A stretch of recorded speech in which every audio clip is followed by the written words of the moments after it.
ಅಂತ ಏನೋ ಮಾಡ್ತಿದ್ದಾನೆ. ನಾನು ಅದಕ್ಕೆ ಇನ್ನ ತಡೆಯೋದು ಅರ್ಥ ಇಲ್ಲ ಮೇಡ. ಅಲ್ವಾ ಅಲ್ಲ ಶ್ರೀನಿವಾಸ ಮೂರ್ತಿಗೆ ಹೇಳ್ದೆ ನಾನು, ಈ ತರ ನೋಡು ನಮ್ಮಲ್ಲಿ ಇರೋರು ದುಡ್ಡು ತಿನ್ಬಿಟ್ಟು ಈ ತರ ಅವನು ನಂತರ ಕಂತ್ರ ಕೆಲಸ ಮಾಡಿದಾನೆ, ಅವ್ನು ಏನು ಮಾಡೇ ಇಲ್ಲ ಅಂದ್ರೆ, ಅಯ್ಯೋ ನನ್ಗೇನು ಇದು ಯಾವ್ದು ನನ್ಗೇನು ಗೊತ್ತೇ ಇಲ್ಲಪ್ಪ ಅಂತಾನೆ. ಸರಿ ಯಾರು ದುಡ್ಡು ತಿಂದಿದಾರೋ ಅವ್ರು ಅನ್ಬೋದ್ಕೊಂಡು ಸಾಯ್ತಾರೆ ಬಿಡು ಅಂತ. ಹಂಗೆ ಬೇಕಾಯ್ತು. ಹಿಂಗೆ ಹೇಳಿದೀನಿ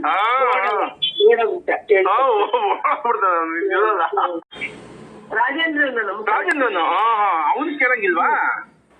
ಕಳ್ಸಿರೋ ನಾವು ಅವ್ನಿಗೆ ಇಟ್ಕೊಂಡಿರೋದು. ಓಹೋ ಹಾಗೆ. ಹಂಗಾರೆ ನೀವು ಲೆಟರ್ ರೆಡಿ ಮಾಡಿ ಮೇಡಮ್ ಇವತ್ತು. ಒಂದ್ ಲೆಟರ್ ರೆಡಿ ಮಾಡಿ ಇವತ್ತು ನಾಳೆ. ಹಂಗೆ ಮಾಡಿ. ಅದೇ ಮಾಡಕ್ ಬರಲ್ಲ, ಬಟ್ ರಾಜೇಂದ್ರನ್ ಅವ್ರಿಗೆ ನೀವು ರೆಡಿ ಮಾಡ್ಬೇಕಾಗತ್ತ ಅವಾಗ. ಅದೇ ಸ್ಥಿತಿಲಿ ಅಲ್ಲಿ ಸುತ್ತಮುತ್ತ ಇರೋರಿಗೆಲ್ಲ ಏನೋ ಹೇಳಿದ ಅಂತ, ಯಾರನ್ನ ಬಂದು ಹೇಳಿ ಅಂತ. ಹೌದಾ? ಅದೆಲ್ಲ ಹೇಳ್ತಾ ಇರ್ತಾರೆ. ಏನ್ ಸರ್ ನೀವು ಬಡ್ಸಿ ದೇವಸ್ಥಾನ ಸರ್ ಅಂತ ಅಂದ ಯಾರೋ ಕಮ್ಮಿ ಅಂಗಡಿ ಅವನು.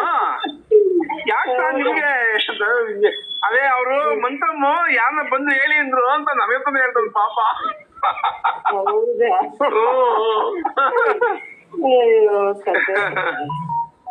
ನೋಡಿ ಅವನಿಗೆ ಚೆನ್ನಾಗಿದೆ.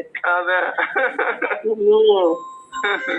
ಪೇಪರ್ ಹಾಕ್ಸ್ಬೋದ ಅಂತ ಏನನ್ನ ಪ್ರಯತ್ನ ಮಾಡ್ತಿದ್ದೀರಿ? ಮಾಡ್ಲೇಬೇಕು. ಹೇಳ್ತೀನಿ. ಹೌದಾ? ಈಗ ಅವನು ಅವ್ನ ಬರ್ಕೊಟ್ಟಿದ್ದೀನಲ್ಲ 28ನೇ ತಾರೀಕು ಮಾಡಿ. ಹೌದು ಇದೆಯಲ್ಲ ಪೇಪರ್. ಹೌದು ಆ ಪೇಪರ್ ಸಾಕು ನಮ್ಗೆ. ಹೌದು ಹೌದು.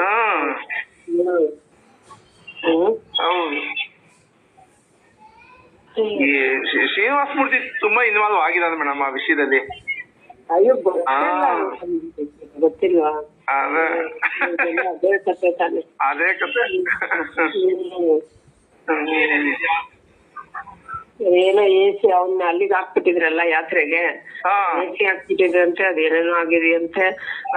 ಅಂತ ದಿನ ಮಧ್ಯಾಹ್ನ ಅಷ್ಟೊತ್ತಿಗೆ ಹೊರಡ್ತೀನಿ. ನೀನೇನಪ್ಪ ಹೋಗ್ತೀಯ? ನೆನ್ನೆ ಎಲ್ಲ ಜಾತ್ರೆ ಮನೆಯಲ್ಲೇ ಕೂತ್ಬಿಟ್ಟಿದ್ಯಾ, ಇನ್ನೇನು ಹೋಗ್ತೀಯ? ಇವತ್ತು ಯಾಕೆ ಹೋಗ್ತೀಯ ಅಂದೆ. ಸಾಯಂಕಾಲ ತನಕ ಅಲ್ಲೇ ಕುತ್ಕೊಂಡು ಹೋದಾಗ್ಲೇ ಏನು ಉಪಯೋಗ ಇಲ್ಲ ನಮ್ಗೆ. ಸರಿ ಏನ್ ಮಾಡಿ ನೋಡಿ ಮೇಡಮ್, ಅವ್ನು ಇದ್ರೂ ಉಪಯೋಗ ಇಲ್ಲ, ಇಲ್ದಿದ್ರು ಉಪಯೋಗ ಇಲ್ಲ. ಇನ್ನು ನಾಳೆ ಶುಕ್ರವಾರ ಅರ್ಚಕರ ಮನೆಗೂ ಅಲ್ಲಿ ಇಲ್ಲಿ ಓಡಾಡ್ಕೊಂಡು ಜೇಬ್ ಸುರಿಸ್ಬೋದವೆ. ಅಷ್ಟೇ ಸಾವಿರ ರೊಕ್ಕ ಇಟ್ಕೊಂಡು ದೇವ್ರೆ. ದೇವಸ್ಥಾನಕ್ಕೆ ಒಂದು ರೌಂಡ್ ಹೋಗ್ಬನ್ನಿ. ಇಲ್ಲ ಖಂಡಿತ ಹೌದು ಮೇಡಮ್, ಹೋಗ್ತೀನಿ. ಅದೇ ದೇವಸ್ಥಾನ ಕ್ಲೋಸ್ ಆಗೋ ಟೈಮ್ಗೆ ಹೋಗ್ತೀನಿ. 1 ಗಂಟೆ ಮೇಲೆ ಹೋಗ್ತೀನಿ.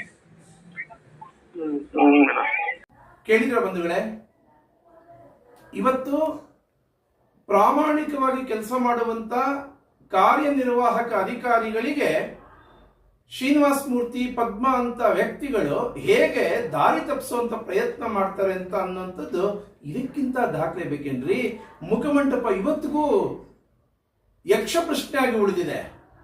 ಇವರು ಬದುಕಿರೋವರೆಗೂ ಈ ಮುಖಮಂಟಪವನ್ನು ಕಂಪ್ಲೀಟ್ ಮಾಡಲ್ಲ. ಕಾರಣ ಏನು ಅಂತ ಅಂದ್ರೆ ನಾನು ಹಿಂದೆನೆ ತಿಳಿಸಿದ್ದೀನಿ, ಇವ್ರ ಕೈಲಿ ಆಗೋದಿಲ್ಲ. ಎಲ್ಲ ದುಡ್ಡು ತಿಂದುಬಿಟ್ಟಿದ್ದಾರೆ, ಹಣವನ್ನ ನುಂಗಿ ನೀರು ಕುಡಿದು ಬಿಟ್ಟಿದ್ದಾರೆ.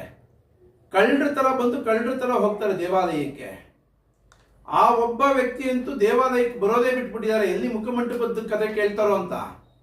ಈ ಸ್ಥಿತಿ ಇವತ್ತು ಮುಜರಾಯಿ ಇಲಾಖೆ ಬನಶಂಕರಿ ದೇವಾಲಯದ ಸ್ಥಿತಿ ಸ್ವಾಮಿ.